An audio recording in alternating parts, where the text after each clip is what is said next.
Hello, friend. My name is Aaron Snodderly, and I am the Executive Director of the Tennessee Independent Baptist for Religious Liberty.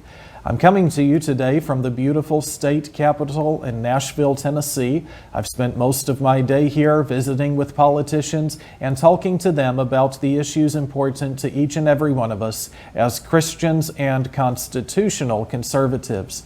Really quick, I'd like to begin by thanking our Bill Readers Society for helping us read legislation. If you joined this society for the year 2021, then I thank you very much for stepping up and volunteering some of your time to read legislation and help us identify that which we support and even that which we oppose.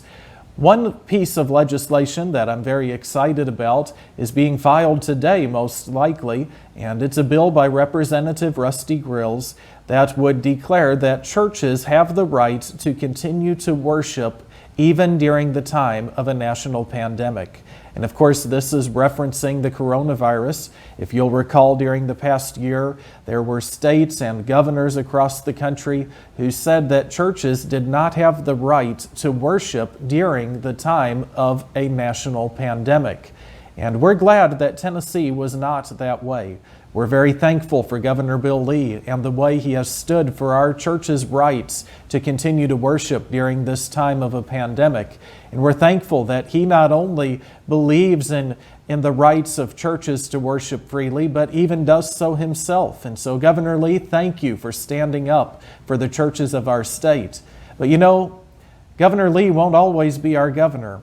Someday we'll have another governor, and he may not share the values of Mr. Lee. And so we're thankful that Representative Rusty Grills is stepping up and addressing this issue before it becomes an issue. And we hope that you will join us in prayer as we pray that this legislation will pass. We believe it is imperative for churches to maintain their right to worship God freely. Now, there are several other issues that will be coming before our state concerning religious freedom, the issue of vaccines and other things that will be important to each and every one of you. And we hope to continue to address these issues and make you aware of them as the legislative process unfolds before us.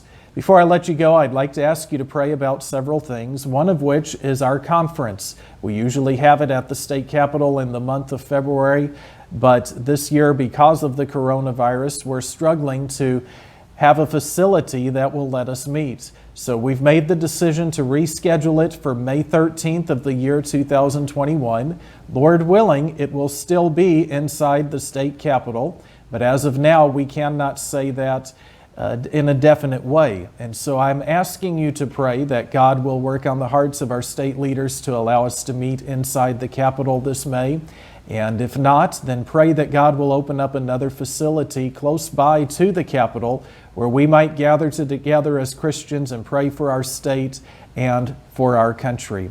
There are many things that we need to pray for today. We need to pray for our governor. We need to pray for our president. We need to pray for our pastors and missionaries around the world and Christians who are suffering religious persecution. But I believe we need to pray for one another as well. Pray that God will help us to keep the faith and to do that which He wants us to during this time in which we live. Thank you for watching. I pray that God will use each and every one of us to bless America. And I thank you for investing in your future through our ministry.